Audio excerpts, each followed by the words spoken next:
여러분에게 하나님께서 찬양하는 사람 김정원 선생님을 통해서 주신 은혜가 큰 줄 믿습니다. 이제 하나님께서 주신 말씀 먼저 보겠습니다. 마태복음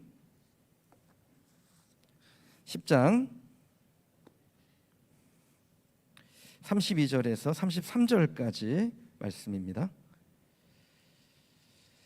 마태복음 10장 32절에서 38절, 32절, 33절 두 절 말씀인데요. 한 목소리로 같이 읽도록 하겠습니다. 누구든지 사람 앞에서 나를 시인하면 나도 하늘에 계신 내 아버지 앞에서 그를 시인할 것이요, 누구든지 사람 앞에서 나를 부인하면 나도 하늘에 계신 내 아버지 앞에서 그를 부인하리라. 아멘. 찬양 사역자로 김정호 전사님을 한번 소개했는데요. 이제 말씀 사역자로 우리 김정호 전사님 한 번 더 소개하겠습니다. 나오셔서 세상 속의 그리스도인의 삶이란 제목으로 말씀 전하실 때 저와 여러분에게 큰 도전과 은혜가 되기를 바랍니다. 축복하며 한 번 더 받겠습니다.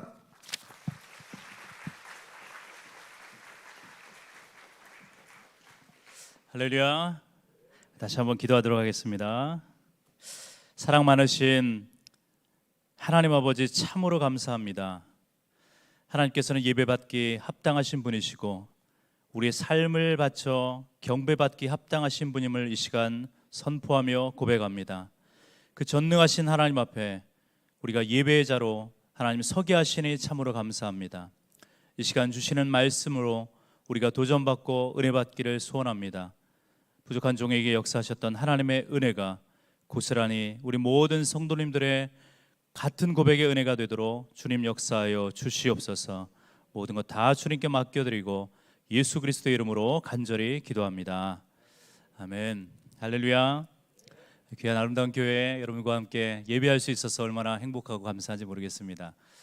1부 때는 목사님께서 소개해 주셨는데 2부 때는 말씀 안 하셔서 제가 잠깐 부연 설명을 드리면, 우리 담임 목사님과 저는 30년이 넘는 친구입니다. 고등학교 동창이고 대학교도 동창이고, 그래서 거의 한 3년 4년 만에 이렇게 만났어요. 얼마나 감사한지. 또 이렇게 귀한 교회 초청해 주셔서 저에게 베푸셨던 하나님의 은혜를 이 시간 여러분들과 나눌 수 있게 돼서 너무나도 감사드리고 그렇게 하나님께 영광을 올려드립니다.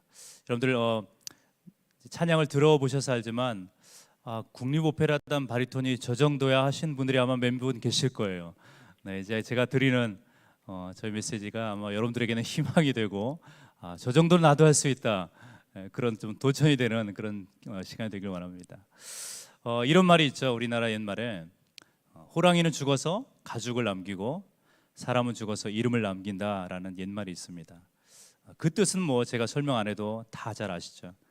짐승이야 기껏 죽으면 가죽, 뭐 고기, 그렇죠. 하지만 우리 사람은 그 사람이 생을 다해도 그 사람의 이름만 생각하면 그 사람이 평소에 살아왔던 일들, 해왔던 업적들 아마 고스란히 그 이름 속에 기억이 되리라 생각합니다. 저희 부모님께서 저의 이름을 김정호라고 지어주셨어요.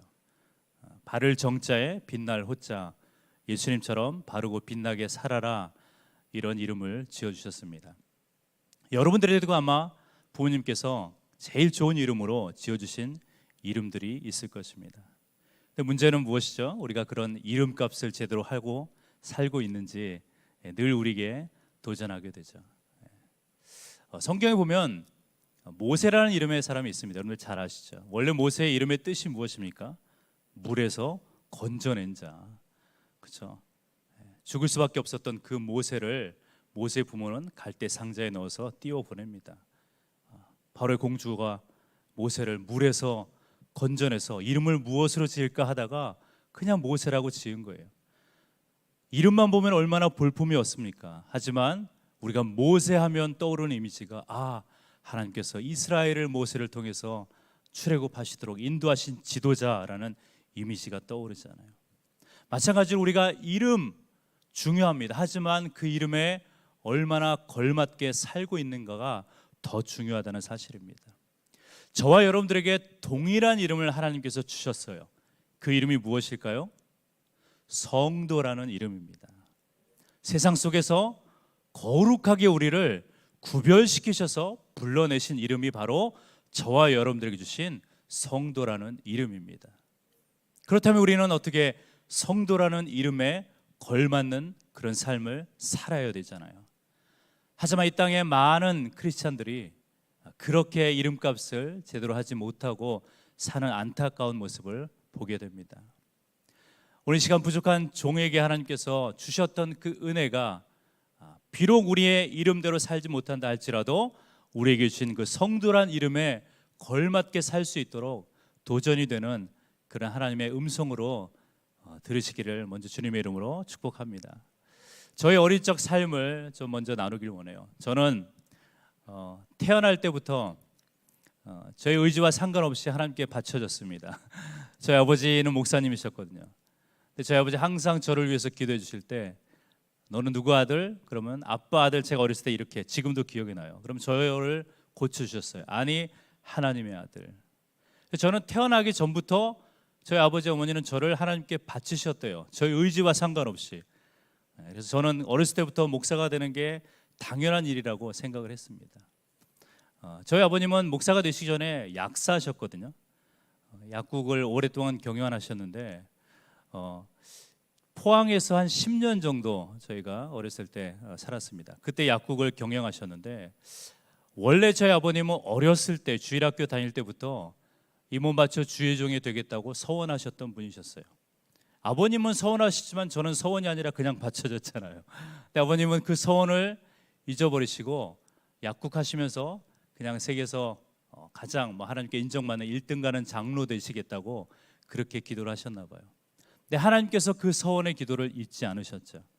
그래서 여러분들 약국을 손님이 안 오게 하시는 하나님의 기가 막힌 방법이 있으셨어요. 약국에서 망해보셨다는 얘기 들어보셨습니까? 저희 가정이었어요.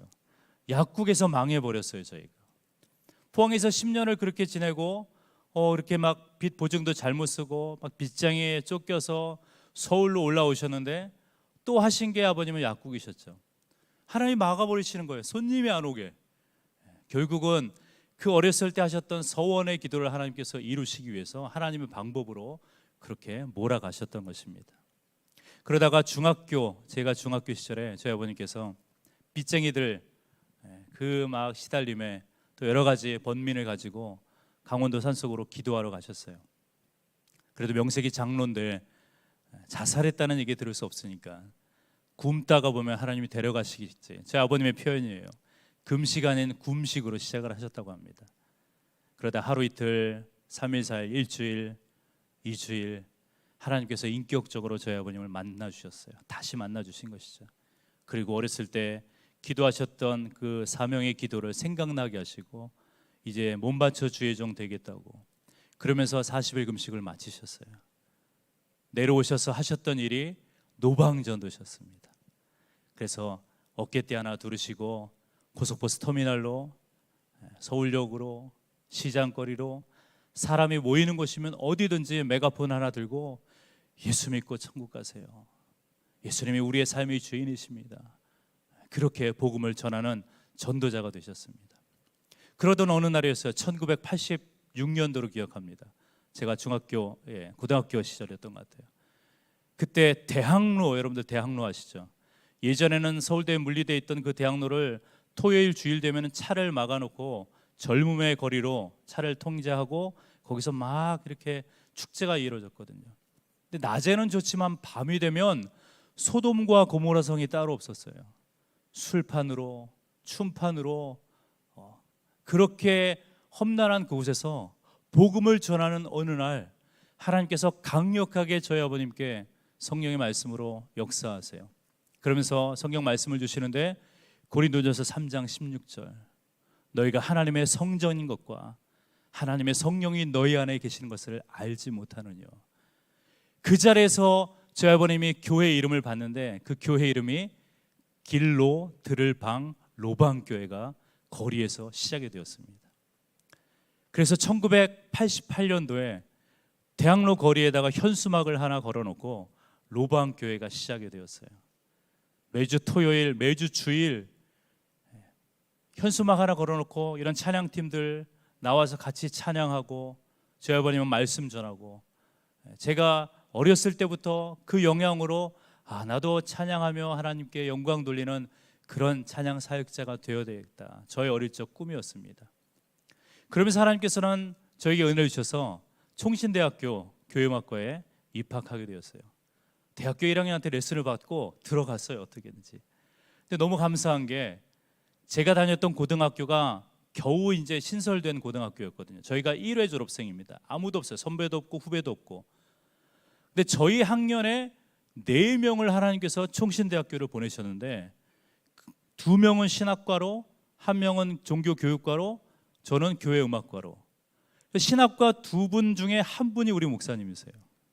1분은 미국에서 목회하고 계시고, 또 1분 종교교육과로 보낸 우리 친구는 지금 교목이 되어서 아이들을 잘 믿음으로 잘 가르치고 있고, 저는 하나님이 음악의 탤런트를 주셔서 음악과에 들어가게 됐고, 총신대학에 들어가서도 원래는 이제 클래식 교회음악을 전공했지만 저는 가스펠송을 어렸을 때 많이 불러서 제가 대학교 2학년 때 CBS 기독교 복음방송 기독교 방송국 대회에 나가서 입상도 했어요. 그리고 어렸을 때부터 저는 가스펠, 나는 이제 미국 가서 찬양 사역자로 그렇게 하나님께 영광 돌리는 삶을 살고 싶습니다라는 게 어렸을 때 꿈이었어요. 그런데 대학을 졸업하고 하나님께서 저를 우리 선교단들과 함께 우크라이나에, 지금 전쟁 난 우크라이나에 선교를 한번 가게 하셨는데 독일을 거쳐서 갔어야 됐거든요. 독일에 갔더니 2세 사역자들이 없는 것이죠. 부교역자들이 없는 것이죠. 담임 목사님 혼자서 다 하셔야 되니까 늘 아이들은 예배가 너무 힘든 거예요. 양육이 너무 힘든 거죠. 하나님이 저에게 그런 마음을 주셨어요. 이곳에 와서 2세들 또 유학생들을 섬겨라. 근데 저는 미국 가고 싶었는데 하나님이 그런 방법으로 저를 강권적으로 역사하셔서 돌아온 지 거의 한 달 만에 모든 것을 정리하고 유럽으로, 독일에 정착하게 됐습니다. 근데 와서 보니까, 준비가 없어서 와서 보니까 독일은 다 국립대학이기 때문에 2년 안에 독일어 시험을 보든지 뭐 노래 시험을 보든지 국립대학에 입학을 해야만 돼요. 입학이 안 되면은 다시 돌아가야 될 상황입니다. 근데 제 머리 가지고는 독일어를 그걸 막 토플 같은 시험을 본다는 게 상상이 안 가는 것이죠. 그래서 생각해 보니까 그래도 노래를 했으니까 노래로 다시 학교를 들어가는 게 제일 빠른 방법이겠다라는 생각이 들어요. 그래서 노래를 이제 다시 하기로 하고 이제 음악대학에 원서를 냈습니다. 제가 공부했던 학교가 독일 프랑크푸르트, 차범근 옛날에 계셨던 그 학교, 그 동네 학교였는데 원서를 내는데 제가 잘못해가지고 오페라과에 원서를 낸 거예요. 저는 총신대학을 나왔으니까, 총신대학은 여러분 잘 아시다시피 신학대학이잖아요. 오페라를 안 부르거든요. 오페라는 세상 노래라고 해서. 그래서 오라토리오, 메시아 뭐 이런 거, 천지창조, 그다음에 가곡 이런 것만 공부를 했지 제가 오페라를 불러본 적이 없었습니다. 근데 시험은 오페라과로 봐야 되니까 시험 날이 됐어요.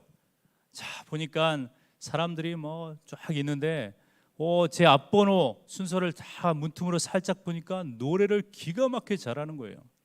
생각해 보세요. 앞번호 부르고 친구가 조금 못하고 제가 조금 잘하면 비교해서 붙을 가능성이 좀 올라가지 않겠습니까? 근데 월등히 저보다 노래를 잘하는 거예요. 근데 저는 붙어야만 되거든요. 아니면은 한국으로 돌아가야 되니까. 근데 보니까 살짝 보니까 한국 사람이에요. 외국 사람이면 괜찮은데 한국 사람이니까 또 비교가 될 거 아니에요. 2명 다 뽑을 수는 없고. 근데 익숙한 멜로디 다 해서 잘 귀를 기울여 보니까 저랑 똑같은 노래를 부르는 거예요. 생각해 보세요. 한국 사람의 노래도 잘해, 똑같은 노래야. 저는 100% 떨어진 것밖에 안 되죠. 제 순서가 됐습니다. 근데 하나님이 제 마음 가운데 순간적인 찰나로 뭐라고 말씀을 하시냐고 가만 생각해 봤더니 노래를 한번 바꿔보는 게 어떨까라는 감동을 주시는 것 같아요. 근데 오페라 아리아를 불러야 되지만 제가 늘 준비한 곡이 하나가 있었거든요. 총신대학이니까 그래도 명색이 오라토리오 종교 곡 노래가 하나 곡이 있었어요. 그게 맨델스존이 작곡한 엘리야, 오라토리오 엘리야에 나오는 독일어 하면 Es ist genug, 만족합니다라는 노래였어요. 엘리야가 이세벨에게 쫓겨가지 않습니까? 그리고 로뎀나무 아래 앉아서 하나님 만족합니다, 나를 좀 걷어가 주세요, 이렇게 처절한 노래가 바리톤의 유명한 노래가 있거든요. 그 곡 한 곡을 딱 준비해서 노래를 바꿔봐야 되겠다. 저간을 머리를 쓴 거예요. 한국 사람이고 나보다 노래도 잘하고 똑같은 노래를 하니까 노래 한번 바꾸면 되지 않을까? 근데 그게 제 마음에 감동을 주시는 거예요. 그래서 짧은 독일어로 심사위원들이 선생님들이 앉아 계시는데 제가 얘기를 했습니다. 노래를 좀 바꾸어도 되겠습니까? 그랬더니 표정들이 막 와 그래 엄청난 아리아를 얘가 지금 부르나 보다 준비가 되는 거예요. 그래서 제가 짧은 독일어로 노래를 바꿔서 오라토리오를 부르면 안 되겠습니까? 그랬더니 갑자기 또 분위기가 싸해져요. 오페라과에 와가지고 오라토리오를 부르는 저 바보 같은 저 얼굴은 커다란 해가지고 동양인이 저게 뭐 하는 건가 이런 분위기예요. 빨리 해보라고 시간 없으니까 제가 노래를 불렀습니다. 어떻게 불렀을까요? 처절하게 불렀어요. 엘리야처럼 하나님 나를 좀 걷어가 주세요. 노래가 끝나고 얼마 지나지 않아서 합격자 발표를 하는데 제가 합격이 된 거예요. 그러니까 이렇게 간증을 하겠죠. 그런데 여러분들 아멘 하시기 좀 일러요. 보세요. 반전이 있습니다. 노래를 잘해서 합격을 했으면 그래 하나님 나를 이렇게 하셨어 라고 했지만 전 노래 잘 못했거든요. 근데 제가 의아한 거죠. 선생님을 찾아갔습니다. 교수님을. 제가 어떻게 합격을 했습니까? 교수님이 딱 한마디 하세요. 발음이 좋았어. 노래를 잘해서 합격한 게 아니라 발음이 좋아서 제가 노래를 합격을 한 거예요. 하나님 은혜죠. 그렇게 대학 생활이 시작이 되고 비자 문제도 해결이 되고 프랑크푸르트에서 2세들 청년들 사역이 시작이 됐습니다. 그러던 중에 제가 지금 일하고 있는 빈 슈타츠오퍼 비엔나 국립오페라 극장에서 초청장이 하나 날라왔어요. 예전에 제가 학교 다닐 때 선생님들이 야 오디션 무조건 신청을 해놓고 그냥 기다리면 돼라는 기억에 그냥 모르고 신청을 해놨는데 자리 TO가 하나 나서 저기까지 그 순서가 온 거예요. 근데 유럽 극장의 오디션은요, 큰 극장들은 오고 갈 때 차비까지 줘요. 또 좋은 극장은 호텔 숙박권까지 줘요. 그래서 저에게 차비까지 주면서 오디션 보라고 하니까 가야 되잖아요. 제 돈 드는 것도 아닌데 갔습니다. 그런데 여러분 생각해 보세요. 제가 일하는 빈 슈타츠오퍼가 나중에 한번 검색해 보세요, 여러분들. 세계 오페라 3대 극장 중에 하나예요. 제가 일하는 빈 슈타츠오퍼, 그다음에 저기 뉴욕 메트로폴리탄, 그다음에 밀라노, 이태리 밀라노 가면은 라스칼라 극장이라는 오페라 세계 극장이 세계 최고의 극장이에요. 누구나 다 그 극장에 가서 노래하고 싶고 누구나 다 그 무대에 서고 싶어 하는 것이 모든 성악가들의 꿈이에요. 근데 저는 합창단이거든요. 합창단이고 솔리스트도 할 거 없이 그 무대는 누구나 다 가고 싶은 무대거든요. 근데 거기서 초청장이 날라오니 얼마나 기쁜 일이에요. 근데 하나님이 그 타이밍에 저를 옮기시지 않을까라는 그런 마음으로 계속 기도 중이었거든요. 저는 이제 그곳으로 가야 되는 것이죠. 노래에 상관없고 실력과 상관없이 일단은 가는 거예요. 편지가 딱 보니까 지정곡이 있는데 너무 어려워요. 제가 한 번도 불러보지 못하고 불러는 봤겠죠. 근데 한 번도 성공해 보지 못하는 거예요. 전문 용어로 삑사리가 나는 노래였어요. 다 뒤집어지고. 근데 어쩔 수 없이 그 노래가 지정곡이니까 연습을 해가지고 갔습니다. 심사위원들이 이렇게 앉아 있어요. 단원들도 다 들어와서 앉아 있어요. 진짜 지금 이런 분위기예요. 이런 분위기. 근데 제가 혼자 서가지고 노래를 하는데 여러분 노래를 잘했을까요? 못했을까요? 못했어요. 그런데 놀라운 감정이 뭔지 아십니까? 제가 마지막 고음을 내는 순간에 저도 모르게 하나님이 우리 성령님이 대신 저를 위해서 노래하시는 것 같았어요. 저는 입만 벌렸거든요. 근데 제가 한 번도 내보지 못한 그런 소리가 나가는 거예요. 지금 방금 들으셨잖아요. 저 같은 사람들 흔해요. 아니 저 사람이 어떻게 슈타츠오퍼? 예 맞아요. 제 목소리가 그 목소리인데 그 당시에 그 오디션 장소에서 제가 한 번도 내지 못하는 그 소리를 하나님이 탁 내게 하시는 거예요. 그 뒤로 그 노래 못 불러요. 딱 한 번이에요. 그날 한 번. 근데 한번 생각해 보세요, 여러분들. 제가 왜 이 자리에서 어떻게 이 자리에서 이 얘기를 할 수 있을까요? 어떻게 간증할 수 있을까요? 이제부터예요. 왜 저같이 부족한 사람을, 저같이 평범한 사람을 하나님이 그곳에 보내셨을까요?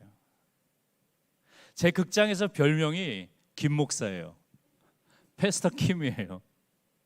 제가 가는 곳마다 모세의 기적이, 홍해의 기적이 막 열려요.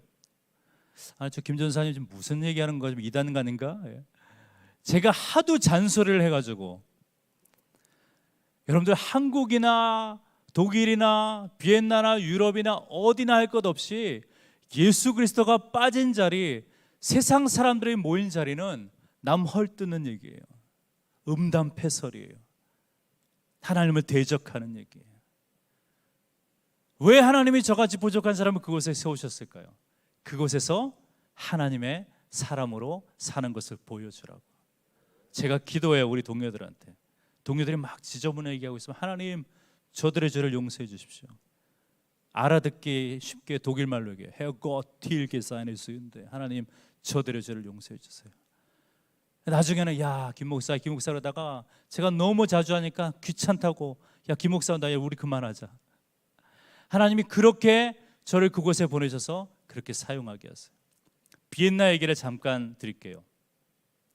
여러분들 비엔나가 어떤 곳으로 여러분들 생각하세요? 와보신 분들 계시죠? 물론 비엔나가 세계에서 살기 첫 번째, 두 번째 매년 리서치에 꼽히는 곳이에요. 왜냐하면 그만큼 인권이 중요한 사회고, 그만큼 일하는 데 있어서 타치 안 받고, 그만큼 살기가 편한 곳이 비엔나예요. 이 말은 다시 얘기하면 하나님 없이도 충분히 살 수 있다, 하나님 없이도 우리는 너무 만족해 라고 모든 사람들이 생각하며 살기 쉬운 도시가 비엔나라는 곳이죠. 우리 가끔 뉴스에 보잖아요. 이곳에서 보면 한국에서 어떤 연예 기획사들, 그런 막 좋지 않은 사건들, 스캔들, 성 문제들, 여러분들 세상 음악에만 이런 것들이 있는 게 아니에요. 클래식계에도 얼마나 많은 사단이 영역을 잠식하고 있는 줄 아십니까? 세계적인 극장의 지휘자들이요, 누군지 아세요? 대다수가 동성연애자들이에요. 동성연애자들이 오페라 연출을 한다고 생각해 보세요. 어떻게 연출할까요? 제정신이 아니게 연출을 해요. 요즘 가끔 여러분들 오페라들 보시면은 예전 클래식한 옷이 아니라 막 해괴 망측한 그런 옷 입고 나오고 막 별의별 일이 다 나오잖아요. 왜 그런지 아십니까? 연출자들이 그런 생각을 가지고 연출을 하는 거거든요. 세계적인 지휘자들 중에 얼마나 많은 동성 연애자들이 있는지 아십니까? 세계적인 성악가들 중에 얼마나 안티크리스찬들이 많은 줄 아세요, 여러분들? 제가 깨달았어요. 왜 저같이 부족하고 저같이 평범한 사람을 하나님께서 오페라의 가장 중심에 저를 세우셨는지, 그곳에서 하나님의 사람으로 드러내라고요. 동성연애자들이 나는 동성연애자입니다, 뭐라고 얘기하죠? 커밍아웃 한다고 얘기하잖아요. 우리가 하나님의 사람으로 커밍아웃 하도록 하나님이 저를 그곳에 보내셨다는 거예요. 근데 제가 여러분들에게 도전드리고 싶은 것은 비단 저 혼자만의 일일까요? 하나님께서는 여러분들의 삶의 자리에서, 여러분들이 공부하시는 그 학교에서, 그 사업장에서, 가정에서 하나님의 사람으로 커밍아웃 하기를 원하신다는 사실이죠. 오늘 우리가 읽은 본문 말씀 뭐라고 말씀하십니까? 누구든지 사람 앞에서 나를 시인하면 나도 아버지 앞에서 저를 시인한대요. 누구든지 사람 앞에서 나를 부인하면 나도, 우리 예수님도 아버지 앞에서 그를 부인한다 말씀하십니다. 때로는 여러분들 많은 사람들 가운데 어떻게 생각해요? 좀 더 좋은 무대에서 노래하고 싶고, 조금 더 많은 페이를 받고 연주하고 싶고, 일하시는 분들이라면 나는 좀 더 넓은 사업장, 좋은 사업장, 직원들을 많이 거느리고, 공부하는 학생이라면 나는 스펙을 많이 쌓아서 좋은 학교 가서 좋은 직장에 취직하고 싶고, 교회도요 예외가 아닙니다. 좋은 교회, 성도 많은 교회, 선교 많이 하는 교회, 우리 교회는 이렇게 커 자랑하고 싶을지 모르지만 하나님의 관심은 거기 없더라고요. 하나님의 관심은 과연 그곳에서, 내가 보내준 그곳에서 너는 무엇하고 있느냐라는 거예요. 저같이 부족한 사람을 하나님께서 그렇게 비엔나로 보내셔서 그 사람들에게, 말도 안 통하고 문화가 다르고 언어가 틀린 그 사람들에게 하나님의 사람으로 커밍아웃하라고 부르셨다는 사실이에요. 그 일 가운데 어떤 일이 있었냐면요, 비엔나는 음악의 도시이기 때문에 크고 작은 연주회가 많이 열리거든요. 한인 사회에서 정말 큰 연주가 1년에 한 번 열리는데 그게 한오 오케스트라 연주예요. 한국 사람 반, 오스트리아 사람 반. 그래서 두 50% 50%에서 오케스트라를 조직해서 매년 가을마다 콘체르트 하우스라는 멋있는 홀에서 연주를 올려요. 보통 대표적으로 거기 협연했던 분들이 뭐 조수미 씨, 김영미 씨 이런 분들이 오셔서 연주하시고 하는 무대예요. 그러니까 정말 그 무대에 쓰려고 하면 어느 정도 커리어가 있어야 하는 분들이 서시거든요. 근데 하루는 대사관에서 저에게 연락이 왔어요. 김 전사님이 이번 한우 무대에 협연자로 좀 서주셨으면 좋겠습니다. 제가 쓸 자리가 있고 안 쓸 자리가 있잖아요. 저는 그런 무대 쓸 수가 없거든요. 쓰지 않은 게 아니라 거절했습니다.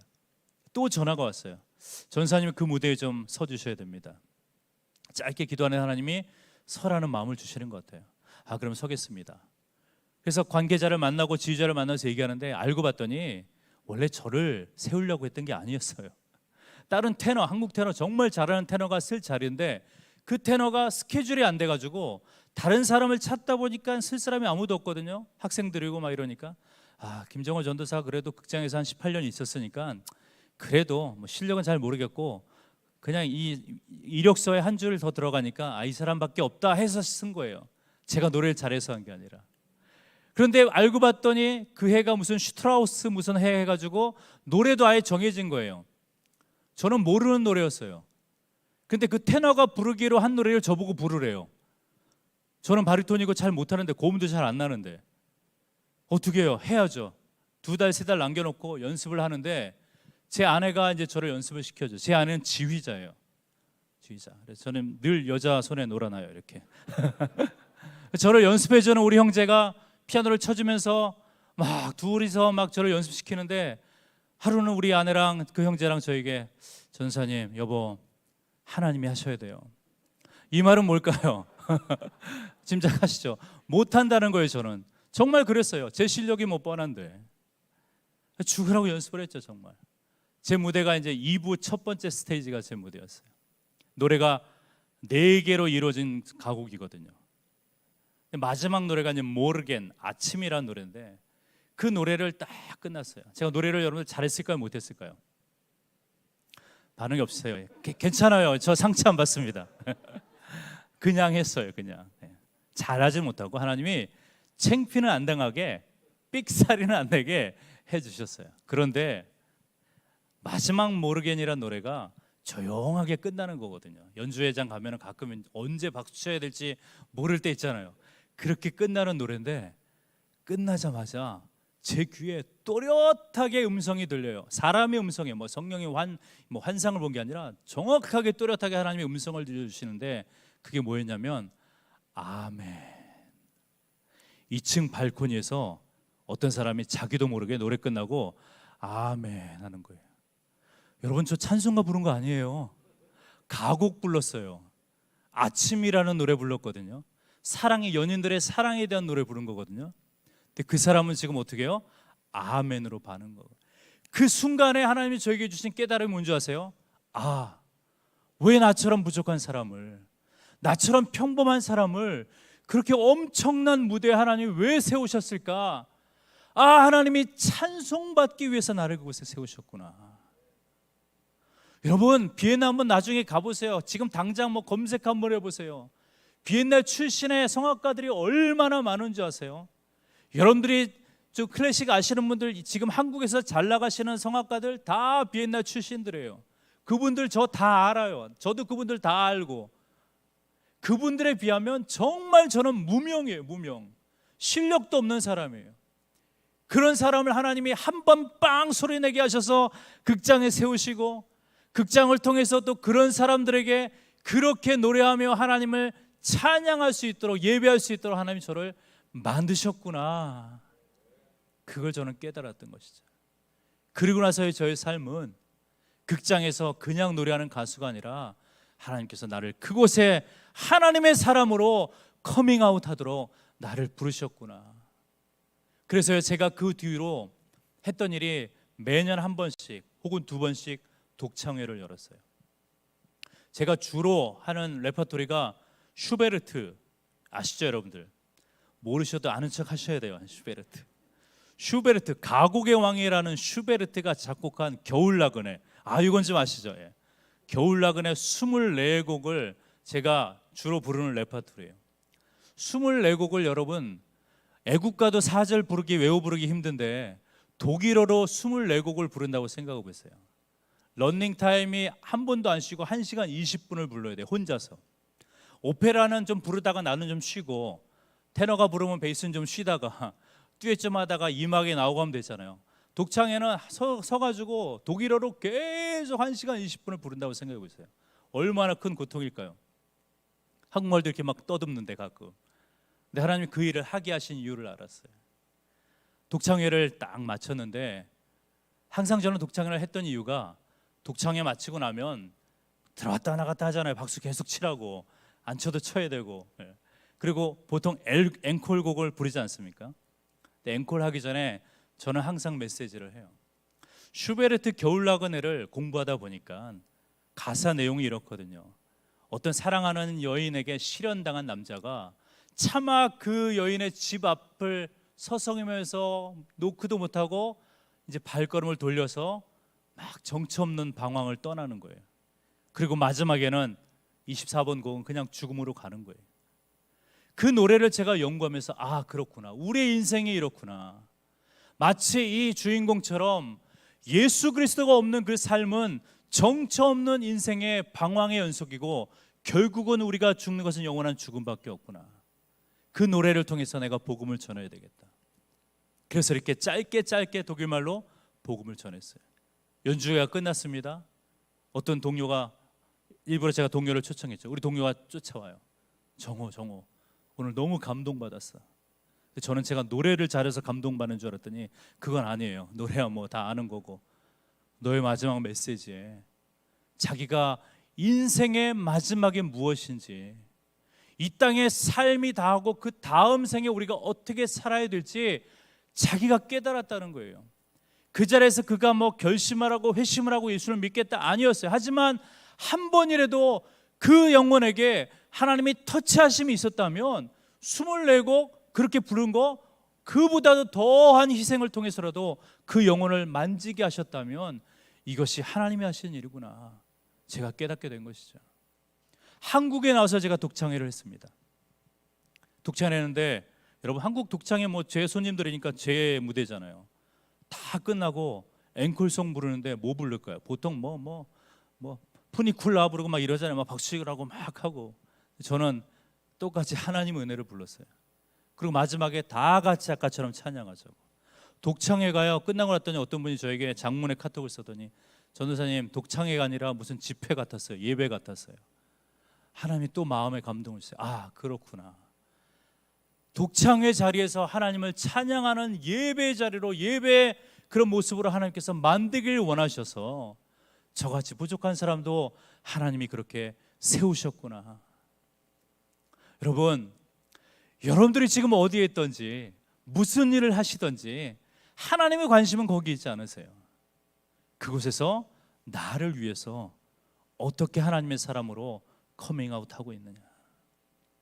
저희 아버님이 목사로 부르심을 받으시면서 하신 많은 일들 가운데 대표적인 일이 뭐냐면 항상 명찰을 달고 다니세요. 목사 김 주자 상자. 명찰을 이렇게 항상 달고 다니시는데 외출할 때만 달고 다니시는 게 아니라 집에서도 달고 계세요. 아니 아버지 목사인 거 우리 집에 모르는 사람이 어디 있어요? 왜 집에서도 달고 계세요? 하루는 나가서 자꾸 잊어버리시니까 명찰 한 5-6개 맞춰 오시더니 모든 옷에 다 달아 놓으시는 거예요. 그러면서 하시는 말씀이 제가 평생 잊지 못할 말씀입니다.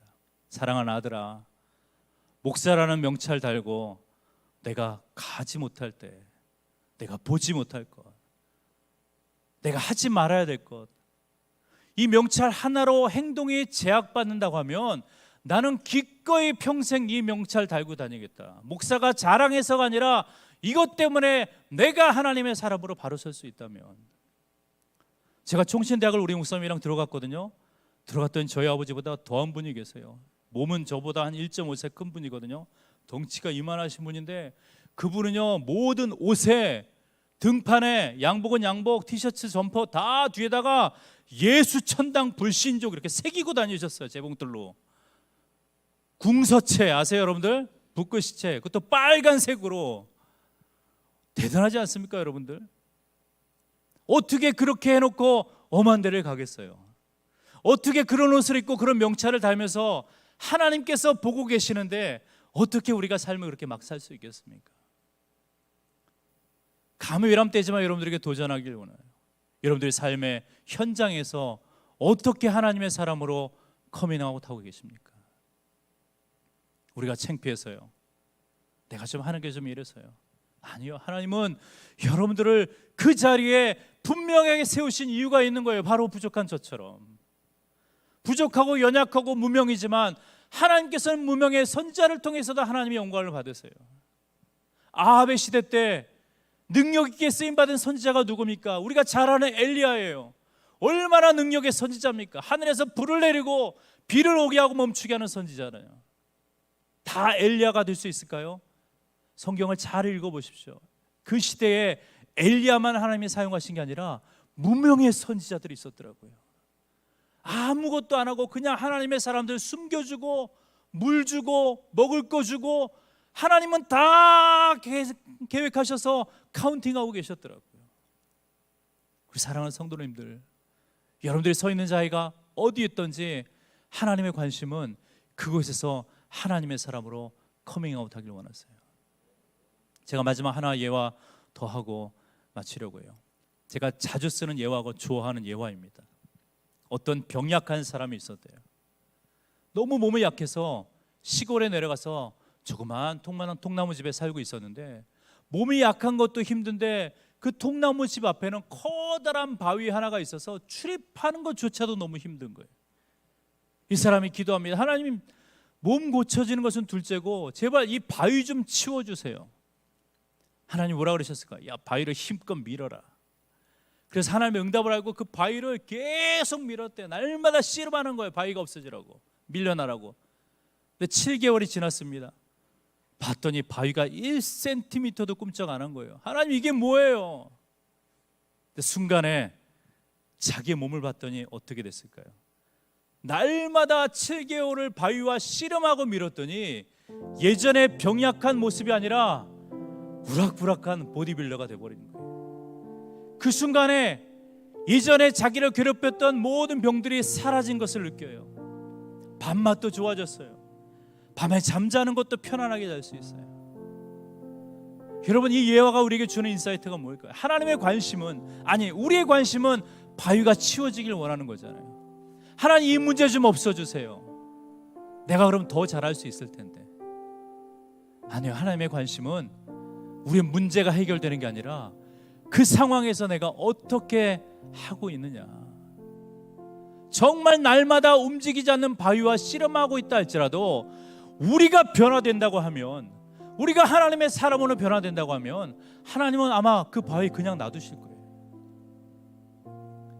여러분들의 걱정, 고민, 근심 왜 없을까요? 여러분들이 일하고 있는 자리 때로는 고달프겠죠. 공부하고 있는 그 학교 현장 좀 더 좋은 학교 가고 싶은데, 하지만 하나님의 관심은 그곳에서 하나님의 사람으로 어떻게 커밍아웃하고 있느냐. 우리가 이제 함께 부를 찬양이 여러분들 잘 아시는 약할 때 강함 되시네라는 찬양이에요. 우리가 약하기 때문에 주님이 강함 되시는 거예요. 믿으십니까? 우리가 강하면 주님이 왜 필요하겠어요? 우리가 약하니까, 우리가 부족하니까 우리보다 크신 하나님이 계시는 것이죠. 그분의 도우심으로 우리가 일할 수 있는 것이죠.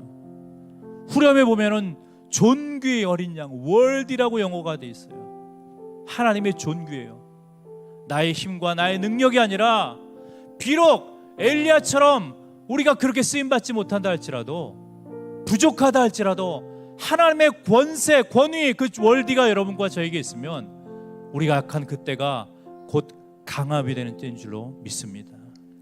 이 시간 우리 한번 결단하고 이 찬양 부르고 같이 기도하길 원해요. 부족한 저의 간증이지만 하나님, 저같이 부족한 사람도 사용하셨고 사용하시고 앞으로 사용하실 것을 저는 믿습니다. 여러분들도 마찬가지예요.